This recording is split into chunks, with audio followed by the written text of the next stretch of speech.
அனைவருக்கும் வணக்கம். நம் கரூர் மாவட்டத்தின் இந்திய வேளாண் ஆராய்ச்சி கழகத்தின் வேளாண் அறிவியல் மையத்தில் மண்ணியல் துறையில் தொழில்நுட்ப வல்லுநராக பணிபுரிகிறேன்.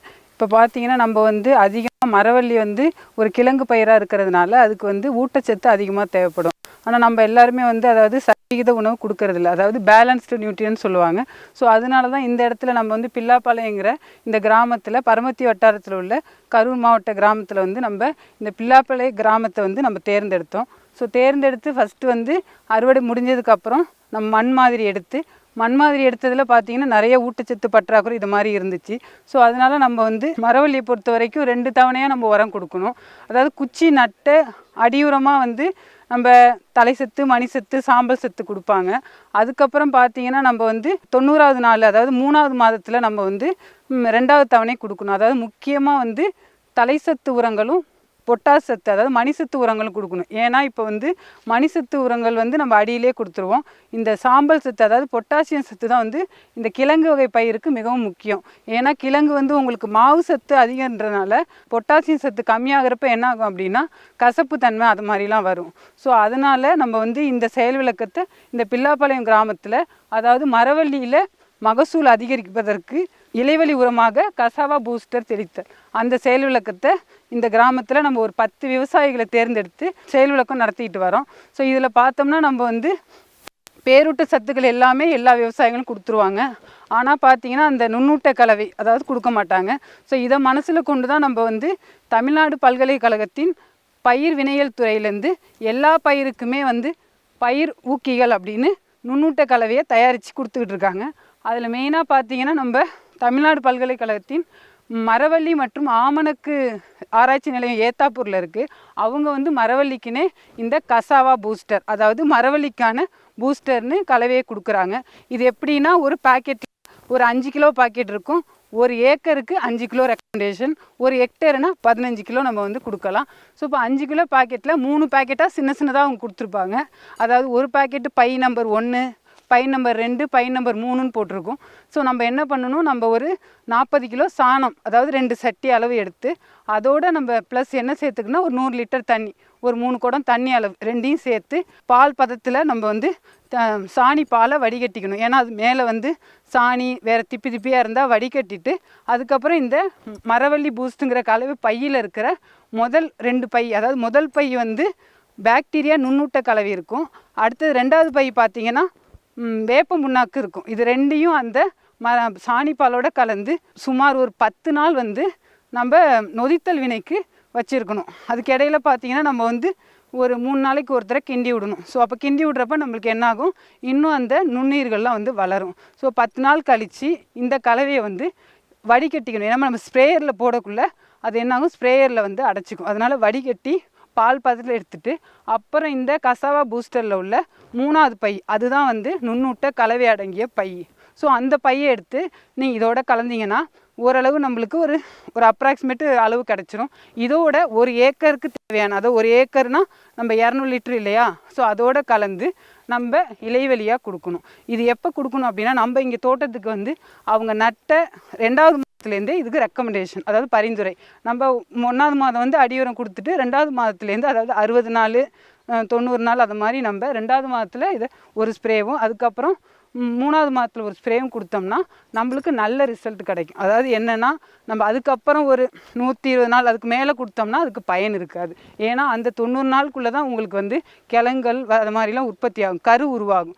ஸோ அதனால் இந்த மரவள்ளி பூஸ்டர் பயன்படுத்துறது பார்த்திங்கன்னா அவங்க கொடுத்துருக்க நம்ம ஏத்தாப்பூர் ஆராய்ச்சி நிலையத்தில் கொடுத்துருக்கிறது ஒரு பாக்கெட் 1 ஏக்கருக்கு. ஸோ அதை நம்ம பூக்கும், அதாவது நம்ம 2வது மாதம் 3வது மாதங்களில் தெளிக்கலாம். இது 1 ஏக்கருக்கு தான் பயன்படுத்தணும். ஸோ இந்த கசாவா பூஸ்டருங்கிற மரவள்ளி பூஸ்டரை பயன்படுத்தினால என்ன நன்மைகள்னு பார்த்தீங்கன்னா, அதிகமாக மரவள்ளியில் நம்ம எந்த தோட்டத்தில் பார்த்தாலும் அது மொசைக், ஒரு மாதிரி மொசைக் மாதிரி நோய் வரும். அதாவது அது வைரல் நோயின்னு சொல்லுவாங்க. அது கட்டுப்பாட்டுக்குள்ளே வருது.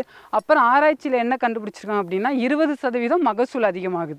அது மட்டும் இல்லாமல் நம்மளுக்கு அதிகமாக மரவள்ளி பயிர், கிழங்கு பயிரெல்லாம் ஊட்டச்சத்து அதிகமாக தேவைப்படும். ஸோ அந்த பயிர் இந்த பற்றாக்குறை இல்லாமல் நம்ம ஆராய்ச்சி பண்ணி பார்த்ததில் இந்த மரவள்ளி பூஸ்டர் பயன்படுத்திய கிழங்குகள் வந்து நான் அதிகமாக ஏற்கனவே நாங்கள் ஆய்வு வந்து கருப்பூர் அந்த இடத்துல பண்ணணும் கிராமத்தில்.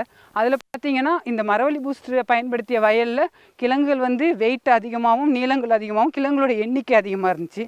பயன்படுத்தாத தோட்டத்தில் கம்மியாக இருந்துச்சு. குறிப்பாக இந்த மரவள்ளி பூஸ்டரில் நம்ம கவனிக்க வேண்டியது என்னென்னா, இதை தெளிக்கும் போது காலை அல்லது மாலை வேளையில் தெளிக்கணும். அது மட்டும் இல்லாமல் வேறு ஏதாவது பூஞ்சான கொல்லி இல்லை வேறு ஏதாவது களைக்கொல்லியோட சேர்த்து இதை வந்து பயன்படுத்தக்கூடாது. ஏன்னா இதில் நுண்ணுயிர்கள் இருக்கிறனால அது வந்து களைக்கொல்லிங்கிறது ஒரு கெமிக்கல். ஸோ அது செய்யனால நுண்ணுயிர்களுக்கு பாதிப்பு ஏற்படுத்தும்.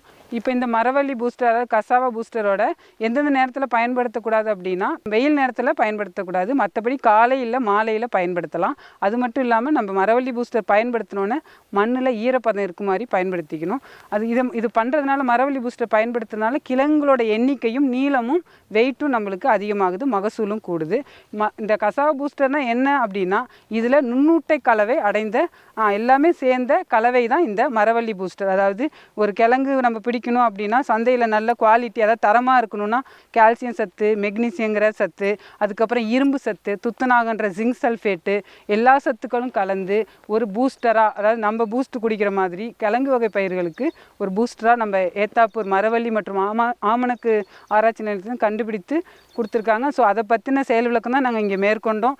இனிமேல் தான் அறுவடை முடிஞ்சு அது எப்படி இருக்குன்னு நம்ம ரிசல்ட் வந்து பயன்படுத்தாத வயல்லையும் இதுலேயும் நம்ம இந்த செயல் விளக்கம் மேற்கொண்டையும் கம்பேர் பண்ணி நம்ம ரிசல்ட்டை பார்ப்போம். ஸோ விவசாயிகள் அனைவரும் இந்த கசாவா பூஸ்டரை பயன்படுத்தி பயிரை நல்லா ஊட்டச்சத்து மிக்க பயிராக கொண்டு வருமாறு கேட்டுக்கொள்கிறேன். பருத்தியில் ஒருங்கிணைந்த ஊட்டச்சத்து நிர்வாகம் அதாவது என்னென்னா, பருத்திங்கிறது ஒரு பணப்பயிர், வெள்ளை தங்கன்னு கூட நம்ம சொல்லுவோம்.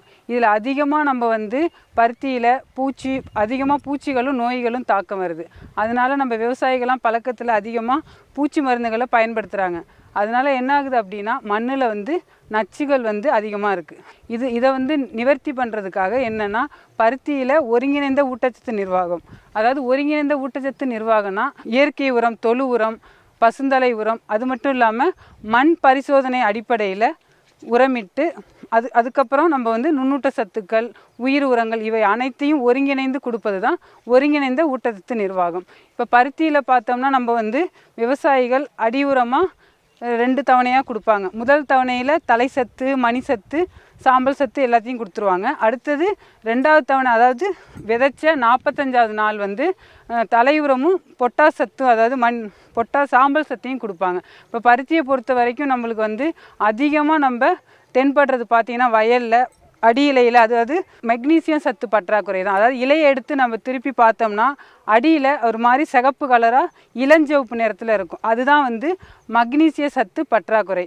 அது என்னென்னா, நம்ம வந்து அதிகமாக வந்து மெக்னீசியம் வந்து அது ஒரு 2ஆம் நிலை ஊட்டச்சத்து. இப்போ நம்ம வந்து எல்லாருமே யூரியா, பொட்டாசு, டிஏபின்னு முதல்நிலை ஊட்டச்சத்து கொடுத்துருவாங்க. பருத்தியை பொறுத்த வரைக்கும் நம்ம தலைச்சத்து, மணிச்சத்து, சாம்பல் சத்து கொடுத்தாலும் அதற்கு வந்து 2ஆம் நிலை சத்துக்கள்னு சொல்கிற இப்போ நம்மளுக்கு வந்து கால்சியம், மெக்னீசியம், சல்ஃபர்னு சொல்லுவாங்க ஆங்கிலத்தில். தமிழில் பார்த்தீங்கன்னா சுண்ணாம்பு, கந்தகம் இதை மாதிரி சத்துக்கள் அதாவது 2ஆம் நிலை சத்துக்கள் கொஞ்சம் மிதமாகவும் முதல்நிலை சத்துக்கள் அதிகமாகவும் மற்றபடி நுண்ணூட்ட சத்துக்கள்னு சொல்கிற போரான், இரும்பு, துத்தநாகம் போன்ற சத்துக்கள் வந்து மிக சிறிதளவும் தேவைப்படுது. ஸோ அதனால நம்ம என்ன பண்ணுறோம், ஃபஸ்ட் எடுத்தோடனே மண்ணை டெஸ்ட் பண்ணிவிட்டு எந்தெந்த அளவு சத்துக்கள் இருக்குது அப்படின்னு தெரிஞ்சுக்கிட்டு அதன் அடிப்படையில் மண் பரிசோதனை அடிப்படையில் உரம் கொடுக்க சொல்கிறோம். ஸோ பேரூட்ட சத்துக்களை 2 தவணையாக கொடுக்குறோம். அதாவது முதல் தவணை வந்து விதைக்கிறதுக்கு முன்னாடி அடி உரமாகும், 2ஆம் தவணை பார்த்திங்கன்னா நம்ம வந்து விதைச்ச 45வது நாள் கொடுக்குறோம். ஸோ அது மட்டும் இல்லாமல் இப்போ நம்ம வயலில் பருத்தியை பொறுத்த வரைக்கும் அதிகமாக மக்னீசிய சத்து பற்றாக்குறை இருக்கிறதுனால இப்போ இந்த மண்ணில் இந்த பற்றாக்குறை இருக்குது மண் பரிசோதனை அடிவில் அப்படின்னு தெரிஞ்சால் நம்ம இலை வழியாகவே ஒரு 2% மக்னீசிய சல்ஃபேட்டையும் யூரியா வந்து ஒரு 1% நம்ம விதைச்ச ஒரு 45வது நாள் அப்புறம் ஒரு 15 நாள் இடைவெளியில் ஒரு 60வது நாள் அதுக்கப்புறம் பார்த்திங்கன்னா ஒரு 75 நாள் இதுமாரி 15 நாள் இடைவெளியில் நம்ம கொடுக்குறப்ப இந்த பருத்தியில் வர மக்னீசிய சத்து பற்றாக்குறையை நம்ம நிவர்த்தி பண்ணலாம். ஏன்னா நம்ம வந்து அதிகமாக வந்து பருத்தியில் பூக்கள் அதிகமாக உதிர்வதும் காய்கள் அதிகமாக உதிர்வதும் பிரச்சனை இருக்கும் நம்ம பருத்தி காட்டில். ஸோ இதை நிவர்த்தி பண்ண தான் இந்த நுண்ணூட்ட சத்து இலை வழியாக நம்ம கொடுக்கலாம். ஸோ இதன் அடிப்படையில் நம்ம தமிழ்நாடு வேளாண்மை பல்கலைக்கழகம் பயிர் வினையியல் துறையில் எல்லா பயிர்களுக்கும் சில நுண்ணூட்ட கலவை தயாரித்து கொடுத்துருக்காங்க. அதில் பார்த்திங்கன்னா இப்போ கரும்புக்கு கரும்பு பூஸ்டரு, மரவள்ளிக்கு பார்த்திங்கன்னா மரவள்ளி பூஸ்டர், அதே மாதிரி சில பயிர் வகை பயிர்களுக்கு பல்ஸ் 1 அதாவது பயிர் வகை பயிருனா உளுந்து, துவரை, மற்றும் பாசிப்பயிர் இதை மாதிரி பயிர் வகை பயிருக்கு, அதுக்கப்புறம் நெல், இதை மாதிரி அனைத்து பயிர்களுக்கும் நுண்ணூட்டச்சத்துக்கள் கொடுத்துருக்காங்க. ஸோ அப்படி அப்புறமேட்டு பார்த்தீங்கன்னா தென்னையில் வந்து கோகனட் டானிக், இதை மாதிரி அனைத்து பயிர்களுக்கும் நம்ம தமிழ்நாடு வேளாண்மை பல்கலைக்கழகத்திலேருந்து கிராப் பூஸ்டர், அதாவது பயிர் பூஸ்டர்னு கண்டுபிடிச்சி கொடுத்துருக்காங்க. ஸோ அப்போ நம்ம பருத்தியில் இந்த நுண்ணூட்ட சத்துக்கள்லாம் தேவைப்படுறதுனால இப்போ இந்த செயல் விளக்கம் வந்து நம்ம கரூர் மாவட்டத்தின் பரமத்தி வட்டாரத்தில் உள்ள ராஜபுரம் என்ற கிராமத்தில் பருத்தி விவசாயிகளாக ஒரு 10 பேரை தேர்ந்தெடுத்து அவங்களுக்கு நம்ம ஒருங்கிணைந்த ஊட்டச்சத்து நிர்வாகன்றதுனால சில உயிர் உரங்கள், அதாவது அசோஸ்பைரிலும் அது மட்டும் இல்லாமல் பாஸ்போ பாக்டீரியா, அது ரெண்டும் ஒரு 2 கிலோ கொடுத்துட்டு, அது மட்டும் இல்லாமல் இந்த பருத்தி ப்ளஸ் இது வந்து எப்போ அடிக்கணும் அப்படின்னா பூக்கும் தருணத்துலையும் அப்புறம் 2வது தவணையாக காய் பிடிக்கிறது, அதாவது சப்பைகள் உதிராமல் தவிர்க்கிறதுக்கு தான் இந்த பருத்தி ப்ளஸ் அடிக்கிறோம். ஸோ இப்போ நம்ம எப்படி அடிக்கணும் அப்படின்னா இந்த பருத்தி ப்ளஸ் வந்து ஒரு 2.5 கிலோ பாக்கெட்டாக நம்ம கொடுக்குறோம். அதை வந்து 1 ஏக்கர் ரெக்கமெண்டேஷன், அதாவது 1 ஏக்கருக்கு 200 லிட்டர் தண்ணியில் இந்த 2.5 கிலோ ஒரு பாக்கெட்டை கலந்து ஒட்டுந்திரவம் கலந்து நம்ம இலைவழியாக பூக்கும் தருணம், அதாவது 45 நாள்லையும் அதுக்கப்புறம் காய் பிடிக்கும் தருணத்துலையும் கொடுக்கறதுனால என்ன ஆகுது அப்படின்னா பூக்கள் உதிர்வது குறையுது. அது மட்டும் இல்லாமல் அந்த சப்பைகள் உதிர்வது குறைந்து மகசூல் அதிகரிக்குது. எல்லா காய்களும் வந்து நல்ல பஞ்சு வெடிக்கும் தருணத்தில் பஞ்செல்லாம் முறையற்று வெடிக்காமல் சீராக வெடித்து நம்மளுக்கு மகசூலும் அதிகரிக்குது. அது மட்டும் இல்லாமல் வறட்சியை தாங்குகிற சக்தியையும் இந்த வந்து பருத்தி ப்ளஸ் கொடுக்குது. மேலும் வந்து பயிர் வந்து ஊட்டச்சத்து பற்றாக்குறை இல்லாமல் மகசூலும் அதிகரிக்குது. இப்போ நிறைய பேர் வந்து நம்ம அதிகமாக பூச்சிக்கொல்லி மருந்துகளும் களைக்கொல்லிகளும் பயன்படுத்தியதுனால மண்ணில் வந்து நச்சுத்தன்மை இருக்குது. இப்போ நிறைய விவசாயிகள் என்னென்னா பருத்தியில் நான் அதிகமாக களைக்கொல்லிகள் பயன்படுத்துகிறேன், இயற்கையாக போகணும் அப்படின்றப்ப நம்ம என்ன சொல்கிறோம், நிறையா உரங்கள் இயற்கையாகவே இந்த யூரியா ஸ்ப்ரேக்கு பதிலாக பஞ்சகாவியா அப்படின்ட்டு இயற்கையாகவே நம்மளே தயாரிக்கிறோம். பஞ்சகாவியங்கிறது நம்ம தோட்டத்தில் உள்ள மாட்டு சாணம், கோமியம், பசும்பால் இதை மாதிரி நம்மள்ட்ட கிடைக்கிறத பயன்படுத்தி தான் நம்ம தயாரிக்கிறோம்.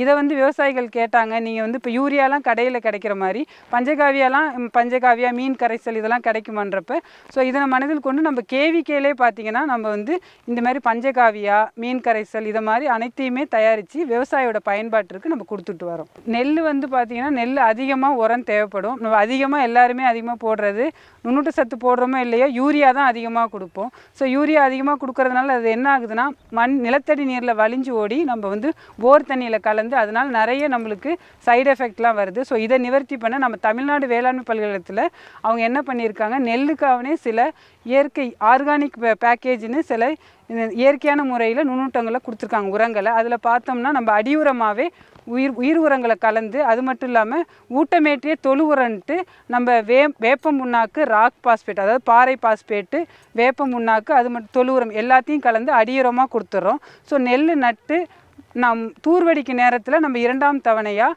நம்ம வந்து யூரியா கொடுப்போம். அதை தவிர்ப்பதற்கு என்ன பண்ணலாம் அப்படின்னா பஞ்சகாவியா ஸ்ப்ரே, அதாவது 3% பஞ்சகாவியா ஸ்ப்ரே கொடுத்தோம்னா அதே அளவுக்கு யூரியா நம்ம கொடுக்குற அளவுக்கு அது வந்து அந்த அளவுக்கு தூர்வடிக்கிறதுக்கு பயன்படுது. அது மட்டும் இல்லாமல் இன்னும் எனக்கு மண்ணில் பற்றாக்குறை இருக்குது, தலைசத்து வேணும் அப்படின்னா மண்புழு உரம் 1 ஏக்கருக்கு 1 டன் வரைக்கும் நம்ம ரெக்கமெண்ட் பண்ணுறோம். இதை வந்து அந்த தூர்வடிக்கும் தருணம், கதிர் உருவாகும் தருணத்தில் நெல்லுக்கு வந்து நம்ம மேலூரமாக கொடுக்கலாம். ஸோ இதனெல்லாம் வச்சு நம்ம வந்து ஒரு ஆய்வு வந்து நம்ம கரூர் மாவட்டத்தில் தோகமலை வட்டாரம் பாதிரிப்பட்டி, அதுக்கப்புறம் கட்டாணிமேடு இதை மாதிரி கிராமத்தில் நம்ம போன வருஷம் ஆய்வில் நிறைய விவசாய வயலில் மேற்கொண்டோம். இதில் எல்லாமே பார்த்திங்கன்னா ஓரளவு வந்து இயற்கை விவசாயத்தில் விவசாயிகள் வந்து செயற்கை விவசாயம் போல் மகசூலை எடுக்க முடிஞ்சிச்சு.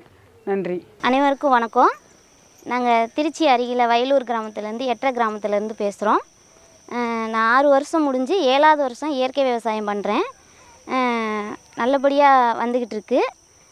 போன வருஷம் தூயமல்லி பண்ணியிருந்தோம். இந்த வருஷம் வந்து ஆத்தூர் கிச்சடி சம்பா பண்ணியிருக்கேன். இயற்கை முறையில் தான் பண்ணுறேன்.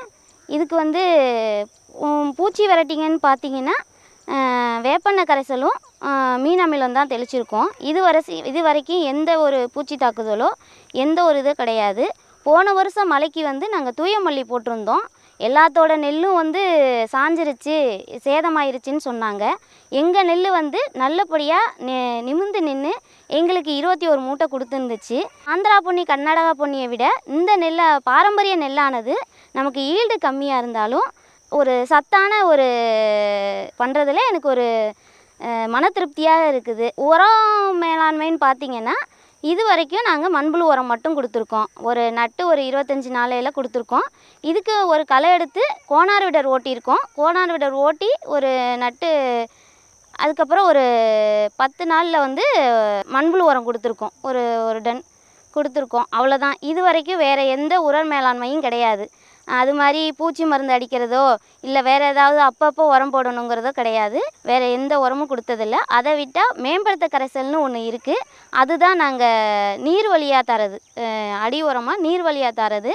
நான் வந்து மேம்படுத்த கரைசல் வந்து தயாரிக்கிற முறை சொல்கிறேன். நாட்டு மாட்டோட சாணி, கோமியம், பரங்கிக்காய், பப்பாளி, வாழைப்பழம், கடலை புண்ணாக்கு கொஞ்சம் போட்டு 7 நாள் நொதிச்ச முறையில் விட்டு அதை தான் நான் அடி உரமாக விட்றேன். மற்றபடி பஞ்சகவ்யா அதெல்லாம் எதுவுமே கிடையாது. 6 வருஷம் முடிஞ்சு 7ஆவது வருஷம் அடி வைக்கிறதுக்கு எங்களுக்கு சில சொந்தங்கள், இந்த வளமும் இந்த இடமும் வந்து எங்களோடது கிடையாது. பல சொந்தங்கள் கொடுத்த உதவி, ஊக்கம். நாங்கள் வந்து நேரடி விற்பனை தான் பண்ணுறோம். மேம்படுத்தப்பட்டு அரிசியை வந்து நெல்லை அரிசியாக்கி அரிசியை வந்து நேரடி விற்பனை தான் பண்ணிக்கிட்டு இருக்கோம். நாங்கள் அதில் வர தவிடு குருணை தான்.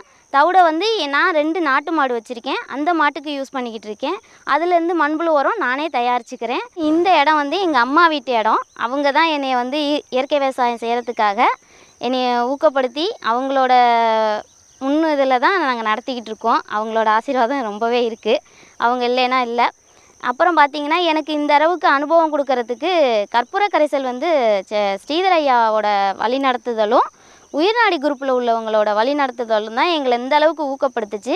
2வது, நாங்கள் வந்து நெல்லை நாங்களாக சொந்த தயாரிப்பில் வந்து அரிசியாக கொடுக்கும்போது எங்கள்கிட்ட வாங்கினவங்க மேலும் மேலும் எங்களை வந்து ஊக்கப்படுத்தினதுனால தான் நாங்களே நேரடியாக பண்ணணும் அப்படின்னு சொல்லி காய்கறி பண்ணலான்னு சொல்லி கொஞ்சம் காய்கறியும் பண்ணியிருந்தோம். கீரை போட்டிருந்தோம். அடுத்து வந்து வாழை, இயற்கை இதில் இலை வாழை போட்டிருக்கோம். நான் வந்து இயற்கை முறையில் காய்கறியும் பண்ணுறேன். அதில் வந்து மேட்டுப்பாத்திய முறையில் தான் நாங்கள் ட்ரை பண்ணோம். அது நல்லபடியாக எங்களுக்கு ஒரு சாத்தியக்கூறாக இருந்துச்சு. அதில் வந்து கீரைகள், கீரை, அப்புறம் வந்து வெண்டு, கத்திரிக்காய், கொடி வகைகளை வந்து வேலியோரமாக விட்டுட்டு கத்திரிக்காய், தக்காளி, வெண்டைக்காய் இது எல்லாமே போட்டிருந்தோம். அதுவும் நல்லபடியாக வந்துச்சு. அது எல்லாமே வந்து நாட்டு காய்கறிகள், பாரம்பரிய காய்கறிகள் விதை தான் வாங்கி அதை தான் நாங்கள் விட்டுருந்தோம். கிடைக்காத ரகம்தான். அதுவும் நல்லபடியாக எங்களுக்கு ஈல்டு கொடுத்துச்சு. அதுவும் நன்றாக இருந்துச்சு. வீட்டுக்கு ஒரு நாட்டு மாடு இருந்துச்சுன்னா கண்டிப்பாக எல்லாத்துக்கும் எந்த நோய் நொடியும் வராதுங்கிறது என்னோட ஒரு இதுன்னு சொல்லலாம், வேண்டுகோள்னு சொல்லலாம், வற்புறுத்தல் கிடையாது.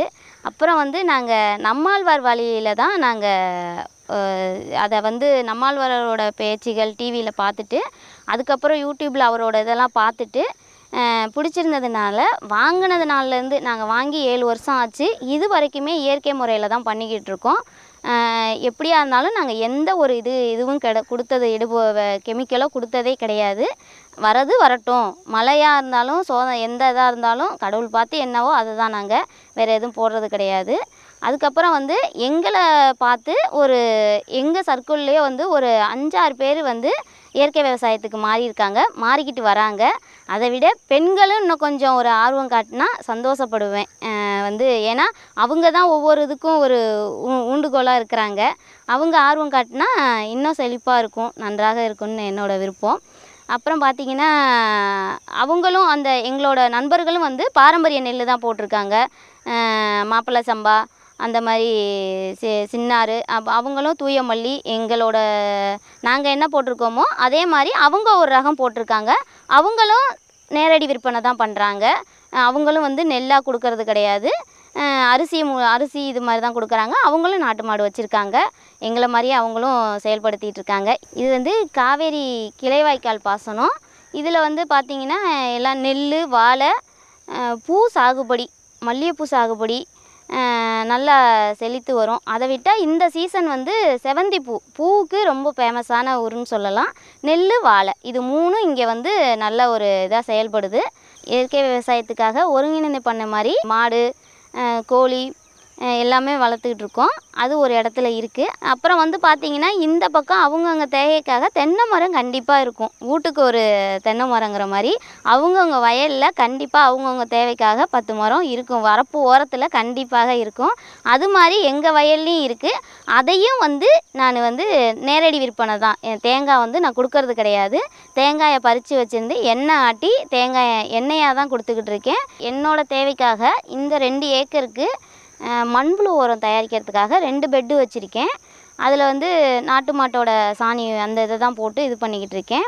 அப்புறம் பார்த்திங்கன்னா மேம்படுத்த கரைசல், மீன் அமிலம், இந்த கரைசல் எல்லாமே அங்கே தான் இதாகிக்கிட்டு இருக்கு. மேம்படுத்த கரைசல் ஒரு லிக்விட் விட்டாச்சு, இனிமேல் கரைச்சி இது பண்ணிக்கிட்டு இருக்கோம் சார். இவ்வளோ ஒரு இதுக்கும் வந்து முழுக்க காரணம் என் கணவரோட ஒத்துழைப்பு தான். அவங்க கொடுக்குற ஒரு காலத்தில் நானும் வேணான்னு சொன்னேன். அவங்க கொடுத்த ஒரு ஒத்துழைப்பால் தான் இன்றைக்கி எல்லாத்துக்கும் ஒரு வலியுறுத்துணையாக நான் இருக்கேங்கும்போது அந்த சந்தோஷம் வந்து என் கணவரை சேர்ந்தது தான். அவங்க கொடுக்குற ஒரு ஊக்கம்தான். மக்கள் டிவிக்கு நாங்கள் வந்து மனமார்ந்த நன்றியை தெரிவிக்கிறோம். ஒரு இயற்கை விவசாயியை தேடி வந்து எங்களை வந்து இந்த மாதிரி ஊக்கப்படுத்துறது உங்களை மாதிரி மக்கள் டிவி போன்ற மீடியாக்கள் தான் இயற்கை விவசாயத்தை வளர்க்குறதுக்கும் மேற்கொண்டு இயற்கை விவசாயிகளை வந்து ஊக்குவிக்கிறதுக்குமா உங்களை போன்ற மீடியாக்கள் தான் இப்போ உதவியாக இருக்குது. அதே போல் எங்களுடைய விளைபொருளையும் வாங்கி எங்களுக்கு இப்போ பொருளாதார உதவினாலும் பண உதவினாலும் தாங்கின அநேக நல்ல உள்ளங்கள் இருக்கிறாங்க. அவங்களுக்கு எங்கள் மனமார்ந்த நன்றியை தெரிவிச்சுக்கிறோம். நன்றி. அதுக்கப்புறம் வந்து இயற்கை விவசாயத்துக்கு கவர்மெண்ட்டோட இதில் வந்து டிஎன்ஆர்பி அப்படிங்கிற ஒரு திட்டம் இருக்குது. அவங்களும் வந்து இயற்கை விவசாயத்துக்கு நிறைய உதவிகள் செய்கிறாங்க. யாருக்கு அது தெரியலையோ அவங்க போய் அந்தந்த யூனியனில் போய் கேட்டு பாருங்கள். கண்டிப்பாக அவங்களால முடிஞ்ச உதவிகளை அவங்க தான் வந்து இப்போதைக்கு இயற்கை விவசாயத்துக்கு நிறைய உதவிகள் செஞ்சுக்கிட்டு இருக்காங்க. அதில் உள்ள சார் தான் வந்து கவர்மெண்ட்லேருந்து வந்து பார்த்த ஒரே சார் வந்து அந்த டிஎன்ஆர்பியிலேருந்து டிஓ சார் தான் வந்து என்னோடய வயலை வந்து பார்த்துட்டு போனாங்க.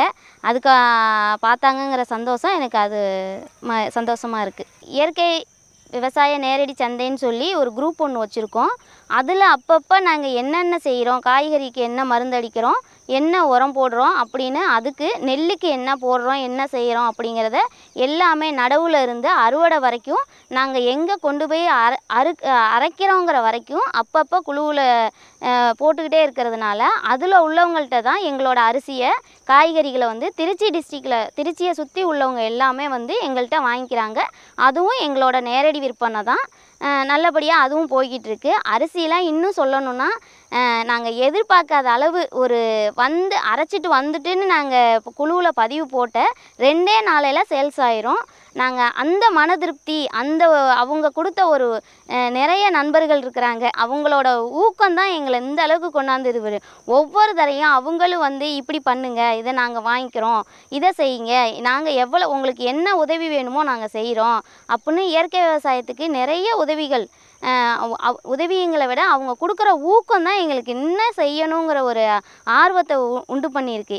எங்களுக்கு கடவுள் புண்ணியத்தில் நட்டோன்னு நாங்கள் சொல்ல மாட்டோம். ஆனால் வந்து எங்களுக்கு அந்த அளவுக்கு வருமானம் தரத்துக்கு மன திருப்தியாக இருக்குது.